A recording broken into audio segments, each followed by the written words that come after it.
നമസ്കാരം.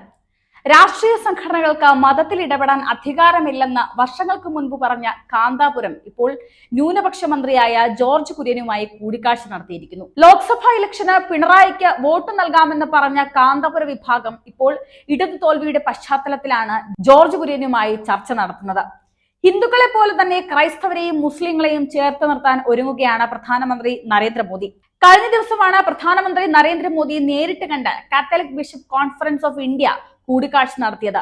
ഇതിന് പിന്നാലെയാണ് ഇപ്പോൾ കേന്ദ്ര ന്യൂനപക്ഷ സഹമന്ത്രി ജോർജ് കുര്യൻ ഇന്ത്യൻ ഗ്രാൻഡ് മുഫ്തി കാന്തപുരം MP അബൂബക്കർ മുസ്ലിയാരെ സന്ദർശിച്ചിരിക്കുന്നത്. മന്ത്രിയായ ശേഷം ആദ്യമായി കോഴിക്കോട് ജില്ലയിലെത്തിയ അദ്ദേഹം രാവിലെ 9 മണിക്ക് മർക്കസിലെത്തിയാണ് കാന്തപുരത്തെ കണ്ടത്, അദ്ദേഹവുമായി കൂടിക്കാഴ്ച നടത്തിയത്. അരമണിക്കൂറോളം നീണ്ട കൂടിക്കാഴ്ചയിൽ സൗഹൃദ സംഭാഷണത്തിന് പുറമെ ന്യൂനപക്ഷ വിഭാഗങ്ങളുമായി ബന്ധപ്പെട്ട പല കാര്യങ്ങളും, പല ഗുരുതരമായ വിഷയങ്ങളും സംസാര വിഷയമായി മാറി. എന്നാൽ ഈ കൂടിക്കാഴ്ചയ്ക്ക് കേരള രാഷ്ട്രീയത്തിന് ഇപ്പോൾ വലിയ രീതിയിലുള്ള പ്രാധാന്യം കൽപ്പിക്കുന്നുണ്ട്. BJP ന്യൂനപക്ഷങ്ങളെ ഒതുക്കുന്നു എന്ന് പറയുന്ന കേരള സർക്കാരിനേറ്റ തിരിച്ചടി കൂടിയാണ് പ്രധാനമന്ത്രി നരേന്ദ്രമോദിയുടെ ഈ നീക്കങ്ങൾ. അതായത് മൂന്നാം മോദി സർക്കാർ അധികാരത്തിൽ വന്ന അന്നു മുതൽ ജോർജ് കുര്യനെ ന്യൂനപക്ഷ സഹമന്ത്രി ആക്കിയത് വരെ കേരള സർക്കാർ ഒട്ടും ചിന്തിക്കാത്ത കാര്യമായിരുന്നു. അതുകൊണ്ട് തന്നെ ഇനിയുള്ള കേന്ദ്രത്തിന്റെ ഓരോ നീക്കങ്ങളും കേരള സർക്കാരിനെ ഇപ്പോൾ അലട്ടുകയാണ് എന്ന് പറയേണ്ടി വരും. ഇടതുപക്ഷത്തിന്റെ കൂട്ടത്തോൽവിക്ക് ശേഷമാണ് കേന്ദ്രത്തിനൊപ്പമുള്ള കൂടിക്കാഴ്ചയ്ക്ക് കാന്തപുരം എത്തുന്നതെന്നും ശ്രദ്ധേയമാകുന്നു. BJPയുടെ ന്യൂനപക്ഷങ്ങളോടുള്ള കരുതൽ ഇനി ഉണ്ടാകുമെന്നും ഇതിൽ നിന്ന് മനസ്സിലാകും. ന്യൂനപക്ഷ ജനത അഭിമുഖീകരിക്കുന്ന ആശങ്കകൾ പരിഹരിക്കാൻ ശ്രമങ്ങൾ ഉണ്ടാകണമെന്നും സാമ്പത്തികവും വിദ്യാഭ്യാസപരവുമായ പിന്നാക്കം നിൽക്കുന്ന വിഭാഗങ്ങൾക്കായി പ്രത്യേക തരത്തിലുള്ള പദ്ധതികൾ ന്യൂനപക്ഷ വകുപ്പ് ആവിഷ്കരിക്കണമെന്നും കാന്തപുരം മന്ത്രി ജോർജിനോട് ശ്രദ്ധയിൽപ്പെടുത്തി.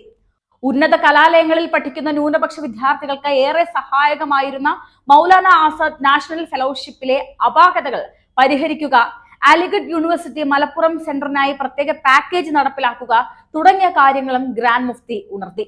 നേരത്തെ ദേശീയ ന്യൂനപക്ഷ കമ്മീഷൻ വൈസ് ചെയർമാനായി പ്രവർത്തിച്ച പരിചയം വകുപ്പിൽ ഗുണം ചെയ്യട്ടെ എന്നും സമൂഹത്തിനായി നല്ല കാര്യങ്ങൾ നിർവഹിക്കാൻ സാധിക്കട്ടെ എന്നും കാന്തപുരം മന്ത്രി ജോർജ് കുര്യനെ ആശംസിച്ചു.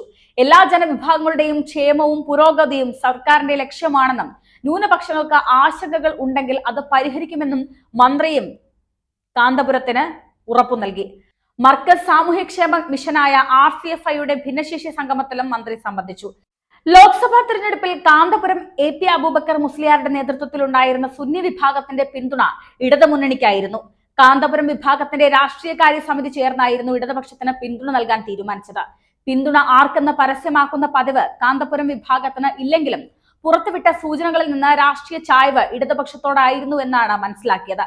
ലോക്സഭാ തെരഞ്ഞെടുപ്പിൽ ആർക്ക് വോട്ട് ചെയ്യണമെന്ന സന്ദേശം സുന്നി സംഘടന സംവിധാനം വഴി പ്രവർത്തകരിലേക്ക് നൽകുകയും ചെയ്യുകയായിരുന്നു. എന്നാൽ ഇടതു സർക്കാരിന്റെ കൂട്ടത്തോൽവിക്ക് ശേഷം കാന്തപുരം വിഭാഗം പിണറായിയെ തടഞ്ഞ അവസ്ഥയാണ്. അതുകൊണ്ട് തന്നെയാണ് ഇനി മോദി വിചാരിച്ചാലേ കാര്യങ്ങൾ നടക്കൂ എന്ന് മനസ്സിലാക്കിയ കാന്തപുരം ഇപ്പോൾ ജോർജ് കുര്യനുമായി കൂടിക്കാഴ്ച നടത്തിയത്.